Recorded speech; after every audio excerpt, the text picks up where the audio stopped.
some people, I guess, do have issues, but when sometimes you'll see powerlifting videos of certain women, and you know, like, okay, well, she's about to deadlift. We know the platform's about to get wet, right?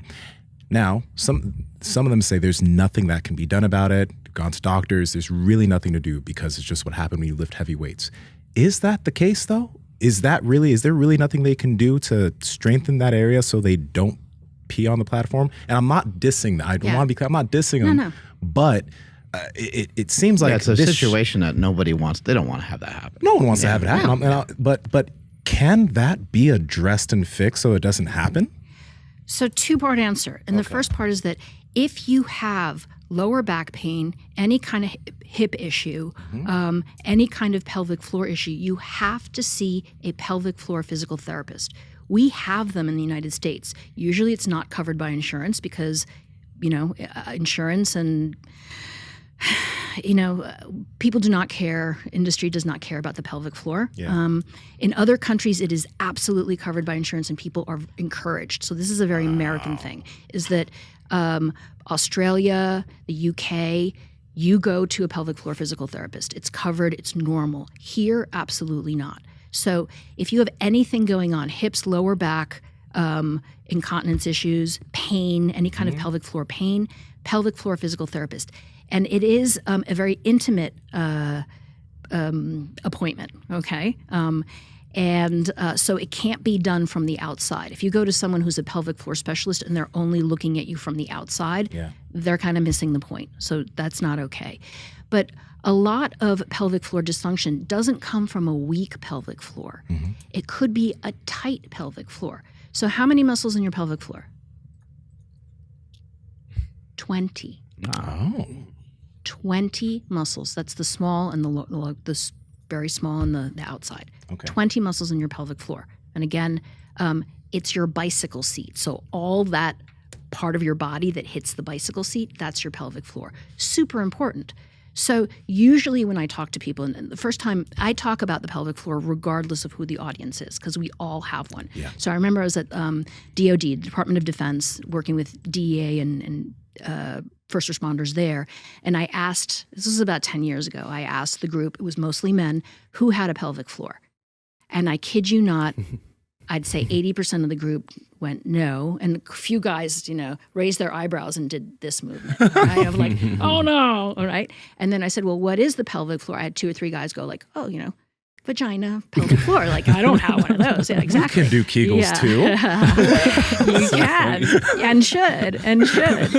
So if you have anything going on with your pelvic floor, you have to see someone. And they go, whether it's for a woman or for a man, they go up and in. Okay? They go up and in. So, not the funnest appointment. Or it could be. Could be. I knew you were going to go. But you need to see someone. And again, doing Kegels is not, especially when you have someone who's super fit and muscular, the probability that it's muscles that are too tight is much higher. So don't go doing Kegels. It's actually you need to find trigger points and get those muscles to let go. Oh. Yeah.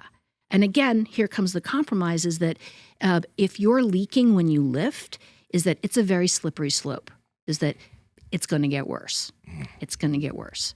So people lifting like deadlifting 500, women deadlifting 500, 600 pounds, that's some crazy weight.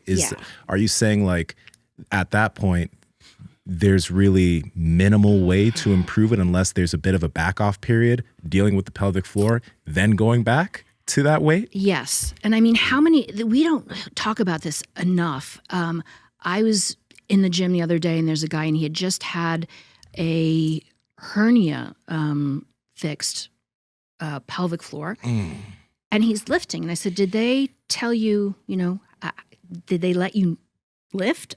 How soon did you have stitches there, right? There was something that needed to be fixed. And now you're pressuring down. He's like, no one told me anything. I'm like, you're going to be back in there again. And then they're going to want to put mesh in there and metal and all kinds of things to like hold things up.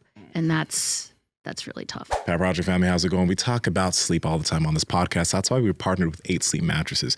Now, this mattress is the Tesla of sleep. It's the Tesla of beds. Its technology tracks your heart rate variability. It changes its own temperature based off the way you sleep so that you get better sleep every single night. It is quite literally insane. Check them out. Andrew, how do they get it? Yes, and before I do that, I wanted to let you guys know that you can actually set the bed to wake you up silently. I know that sounds weird, but actually the bed starts vibrating around your head, and it doesn't wake up the entire household the way my phone used to do back in the day. So now I just kind of have the bed wake me up silently, and it's amazing. You guys got to head over to 8sleep.com/powerproject. That's EIGHT sleep.com/powerproject. When you guys go there, you'll see a banner across the top saying that you're going to receive $150 off automatically. So again, that's 8sleep.com/powerproject to receive $150 off your Pod Pro cover or your Pod Pro cover and mattress combo. Links to them down in the description as well as the podcast show notes. Let's get back to the podcast. Is the pelvic floor, is it like only like the pee muscles, or is it like peeing and pooping? like how specific? Because like there's many different controls down there, you know? Yeah, there's a lot of controls down there. There's a lot of controls. So it's all those muscles. So once you get good at Kegels, you can actually draw a quadrant, and you can squeeze the top half and you can squeeze the bottom half, and you can actually go in quadrants. Look, he's doing it. I can tell. Yeah. Yeah. Let me back up a little bit. So is that it's all the muscles all the way around. So when you go in for an appointment and they go up and in, right? And I'm doing the up and in, is that you will I went because, again, if I'm going to tell people to go, I need to see what it feels like, right? So, and I remember the physical therapist saying like, oh, here's your bladder. I'm going to need to move that over. That shouldn't be there. I'm like, okay, well, that's good. And then hitting a point where I was like, whoa, what is that? And she's like, oh, that muscle's way too tight. And then hitting another muscle and going, yeah, we have to strengthen that one. I'm like, wow, this is crazy. This is like the Starship Enterprise down there. We really need to get this coordinated. Yeah. And especially when it comes to lower back pain, if you go again up and in, you're at your lower back. You're at your coccyx and the very bottom of your spine. Of course, it's related to it. So I would say go to a pelvic floor physical therapist. You might have to back off, but I understand. Like if you're going to have a great PR, it's hard to like care about pee in that moment. You're just like, I really like, and this makes me so happy to be able to lift this much. Like it's hard to think about what it's might be breaking. So yeah. Yeah, I guess Ben Greenfield was right. Wait, what? We had him on the show, and he said he was like, he shoved that thing up his butt, and he was like on his bathroom. That's right. Yeah. One of the guys we had on the show. It would electric. Like he has like a massager or something. It's like right? a TENS unit for his anus. Yeah. Great guy. Sounds different. But you got to have some questions over there, Andrew, right? Well, in regards to the what we're just talking about right now, like, so when I really can allow myself to release as much of my body as I can, because I've been dealing with my back for a while now. So when we're like yesterday, when we were down on the floor, and it takes me a while, but when you're like, relax your glutes and like really start to fall into it. When I take a big belly breath, my back will actually pop pretty hard. And then it's like kind of okay, but then I'm kind of stuck there. What's going on? So again, I refer out to people all the time. I know the breath. I'm a psychologist. I know the psychology behind it. I can pretty much work with anyone and figure it out and teach anyone because the words and the cueing are so important to me. So with back, I would send you to one of my favorite back people. I would send you to, like I said, Stu McGill, who would tell you what's going on there. So definitely don't try to be everything to everyone, especially if I didn't go to school for it. Yeah, absolutely. Yeah. But again, what you have to think about is that we don't move our backs as much as we should, and that diaphragmatic breath is one that is really helpful to the spine. And we're braced so much that there isn't the movement, and all those muscles are probably overused because you don't need to be as braced as much as you think you are outside of the gym. Yeah, because I definitely like spent my entire life basically up until fairly recently just breathing up here. And I've had back pain for quite some time. So even just like when you're telling us to exhale and like really curl into it, like that's pretty painful. Like it actually will kind of trigger some pain there. Yeah. but then going the opposite feels amazing, especially some of the stretches that you were showing us. Yeah. Good. Can you explain some of those stretching, like the Sure. all that good stuff? Because those felt incredible. Yeah. It's wild. And I'll work with folks, and I don't see people one-on-one that much anymore. I teach teachers. So I teach coaches.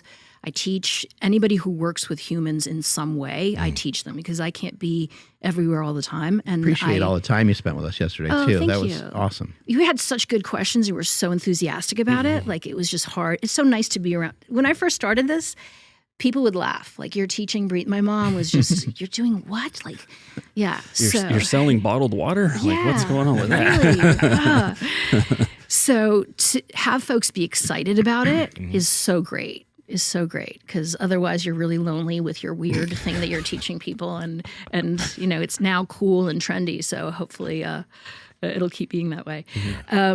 So you have to think about, you can have really great lungs, and actually you have a very long rib cage. So if your thoracic cavity becomes a rib cage, is that you can have great lungs, but you're actually not going to fill them. So getting your rib cage to be flexible is possibly the most important thing you can do. I mean, having hamstrings not be tight is really important for your body, but your rib cage being flexible, I'd say, is the number one most important point of flexibility in your body. And again, T-spine, people are so tight in the top of their body. When you ask them to twist, it's all at the waist, which again, destabilizes you. But T-spine, top of the body, you need to be able to turn around without your ribs turning as well, right? And again, if you can't do that, you're prey. So it's important for you to be able to look behind you, because otherwise you're prey. And we have gotten to the point as modern humans that our rib cage is so tight. So think about the muscles that are in between your ribs. So if you eat ribs, that rib meat, the muscles and usually I use a lot of food analogies in general. So the rib cage is a pizza or a skirt steak, which it actually is. But those little muscles between your ribs are super tight. And you should be able to stick your thumb. So take your thumb and go to one of the bottom ribs and stick your thumb in between there and stick it in there hard. Is that there should be movement in between your ribs. Because think about it, when you inhale and tip over and do that intercostal stretch, you want those ribs to open up as much as possible. Because if you were to go straight in, there is the densest, most oxygen-rich part of your lungs. So if that part of your body doesn't move, then you're not getting there, right? And that's going to happen when your diaphragm flattens out and you allow it to open up. Yeah. So with a lot of folks who have a breathing IQ, which is the measurement I do around the outside of the body, and they don't have good range of motion, often it's those intercostal muscles and those obliques that are so tight, they're not letting go. Power Project family, we appreciate you checking out this clip. Check out another one. Just go check out another one. Or comment down below and let us know what you liked about this one. But we love you guys, and we're going to keep bringing you the heat. So comment, subscribe, and all that good stuff, okay? Peace.